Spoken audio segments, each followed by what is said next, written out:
Hi children, we have yet another beautiful experiment today. Look here, I have taken a plastic bag. Let us fill this bag with water. ಒಂದು plastic bag ತೆಗೆದುಕೊಂಡಿದ್ದೇನೆ, ಈ ಬ್ಯಾಗನ್ನು ನೀರಿನಿಂದ ತುಂಬೋಣ.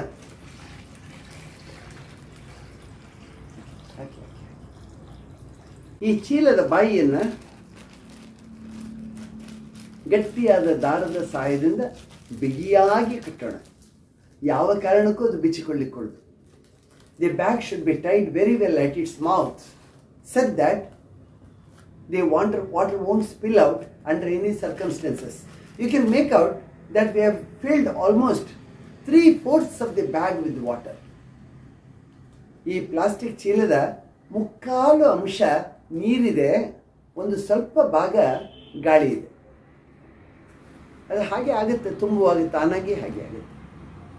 ಈಗ ಪ್ರಯೋಗದ ಭಾಗಕ್ಕೆ ಬರೋಣ. ನಾವೀಗ ಕೆಲವು ಪೆನ್ಸಿಲ್ಗಳನ್ನು ಇಟ್ಕೊಂಡಿದ್ದೇವೆ. ಇಲ್ಲಿ ಒಂದೊಂದಾಗಿ ಪೆನ್ಸಿಲ್ಗಳನ್ನು ಈ ಪ್ಲಾಸ್ಟಿಕ್ ಬ್ಯಾಗಿಗೆ ಚುಚ್ಚುತ್ತೇನೆ. ಚುಚ್ಚಿದ್ರು ಏನಾಗುತ್ತೆ ಚುಚ್ಚಿದಾಗ ಅದನ್ನು ಗಮನಿಸೋಣ.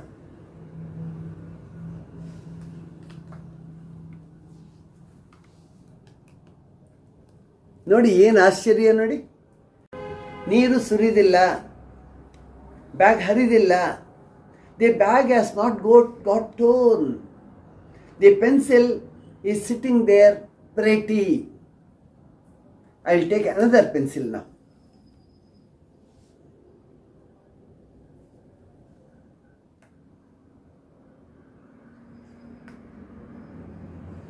See? Second pencil. Quite surprising. Even as I do, I myself get surprised. ಪೆನ್ಸಿಲ್ಗಳನ್ನು ಈ ರೀತಿಯಾಗಿ ನೀರಿನ ಮೂಲಕ ನಾನು ಚುಚ್ಚಿದಾಗ, ಪ್ಲಾಸ್ಟಿಕ್ ಮೂಲಕ, ನಾನು ಪ್ರಯೋಗ ಮಾಡುವವನಿದ್ರೂ ಕೂಡ ನನಗೆ ಪ್ರತಿ ಬಾರಿ ಪ್ರಯೋಗವನ್ನು ಮಾಡುವಾಗ ನನಗೆ ಆಶ್ಚರ್ಯ ಆಗಿಯೇ ಆಗುತ್ತೆ.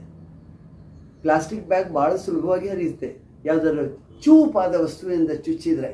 ಅದರಲ್ಲಿ ನೀರಿದ್ದಾಗ ಯಾವುದೇ ಅಂಥ ಅನಾಹುತ ಸಂಭವಿಸುವುದಿಲ್ಲ. Why is it so?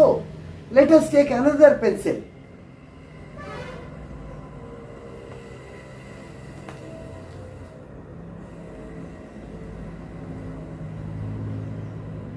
We will have the fourth one.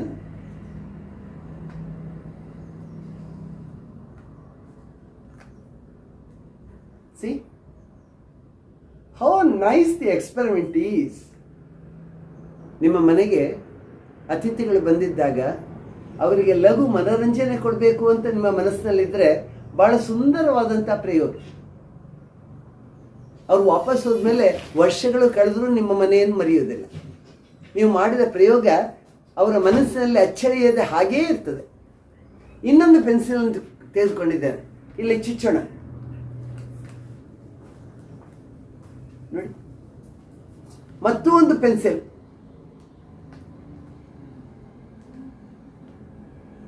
ಯಾಕೆ ಹೀಗೆ?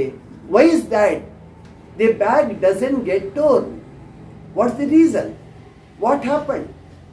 Why this change? Why is there a big difference? All because science is fun too. Science is fun. Science is based on a lot of scientific logical concepts. See, plastic is a polymer. Very thin, soft, tearable. We feel light items we can pack in plastic, not heavy things.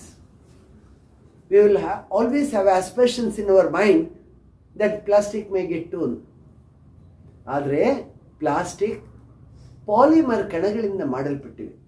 Polymer ಕಣಗಳು, ಮಿಲಿಯಗಟ್ಟಲೆ polymer ಕಣಗಳು ಸೇರಿ plastic ಆಗಿದೆ. ಈ ಕಣಗಳು ಪರಸ್ಪರ ಒಂದಕ್ಕೊಂದು ಚೆನ್ನಾಗಿ ಅಂಟಿಕೊಳ್ತವೆ. ಬಹಳ ಸುಲಭವಾಗಿ ಒಂದರಿಂದ ಇನ್ನೊಂದು ಅಗಲುವುದಿಲ್ಲ, ಪ್ರತ್ಯೇಕಗೊಳ್ಳುವುದಿಲ್ಲ. ಪೆನ್ಸಿಲನ್ನು ಚುಚ್ಚಿದಾಗ, ಮೊನಚಾದ ಪೆನ್ಸಿಲನ್ನು ಚುಚ್ಚಿದಾಗ ಅದಕ್ಕೆ ದಾರಿ ಮಾಡಿಕೊಡ್ತದೆ. ಆದರೂ ಪ್ಲಾಸ್ಟಿಕ್ಕಿಗೆ ತಾನೇ ಸ್ವತಃ ಹರಿದು ಹೋಗುವ ಇಚ್ಛೆ ಇಲ್ಲ, because it is made up of molecules which are called as polymers. ಪ್ಲಾಸ್ಟಿಕ್ಗಳು ಪಾಲಿಮರ್ಗಳು ಅಂತ ಕರೆಯಲ್ಪಡುವಂತಹ ಕಣಗಳಿಂದ ಮಾಡಲ್ಪಟ್ಟಿವೆ. ಈ ಕಣಗಳು ಒಂದನ್ನೊಂದು ಬಿಗಿಯಾದ ಅಪ್ಪುಗೆಯಲ್ಲಿ ಸೇರಿಸಿಕೊಳ್ತವೆ, ಬಹಳ ಸುಲಭವಾಗಿ ಹರಿಯುವುದಿಲ್ಲ, ನಾವು ಎಣಿಸಿದ ಹಾಗೆ ಇಲ್ಲ. ಇನ್ನೂ ನಾನೊಂದು 5-6 ಪೆನ್ಸಿಲ್ಗಳನ್ನು ಇದಕ್ಕೆ ಚುಚ್ಚಬಹುದು ಬಹುಶಃ. ನೀವು ಮನೆಯಲ್ಲಿ ಮಾಡಿ ನೋಡಿ.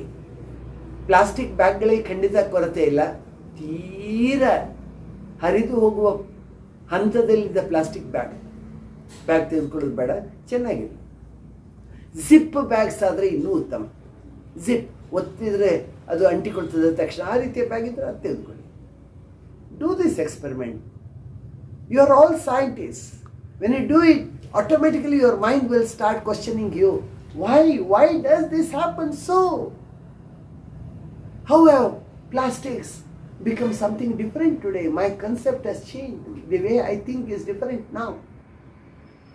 ಎಲ್ಲರೂ ನೀವು ಪ್ರಯೋಗ ಮಾಡಿ, ಒಂದು ಪ್ಲಾಸ್ಟಿಕ್ ಚೀಲ ತೆಗೆದುಕೊಳ್ಳಿ, ನೀರು ತುಂಬಿ, ಸುಮಾರು 3/4 ನಿಮಿಷದಷ್ಟು ನೀರು ತುಂಬಿ 5-6 ಪೆನ್ಸಿಲ್ಗಳನ್ನು ಚೆನ್ನಾಗಿ ಮೊನಚಾಗಿ ಮಾಡಿ ಇಟ್ಕೊಳ್ಳಿ, ಅವುಗಳನ್ನು ಒಂದೊಂದಾಗಿ ಚುಚ್ಚಿ. ನಾನು ಕ್ರಮವತ್ತಾಗಿ ಚುಚ್ಚಿದ್ದೇನೆ, ಯಾಕಂದ್ರೆ ನೀವೆಲ್ಲ ನನ್ನ ಅತಿಥಿಗಳು. ಆದರೆ ನೀವು ಯದ್ವಾ ತದ್ವಾ ಕೂಡ ಚುಚ್ಚಬಹುದು, ಅದನ್ನು ಬೇರೆ ಬೇರೆ ರೀತಿಯಲ್ಲಿ ಬೇರೆ ಬೇರೆ ಪ್ರಯೋಗ ಮಾಡಿ ನೋಡಿ. ಕಲಿಯುವಂಥ ವಿಷಯ ಸಾಕಷ್ಟಿದೆ. Thank you.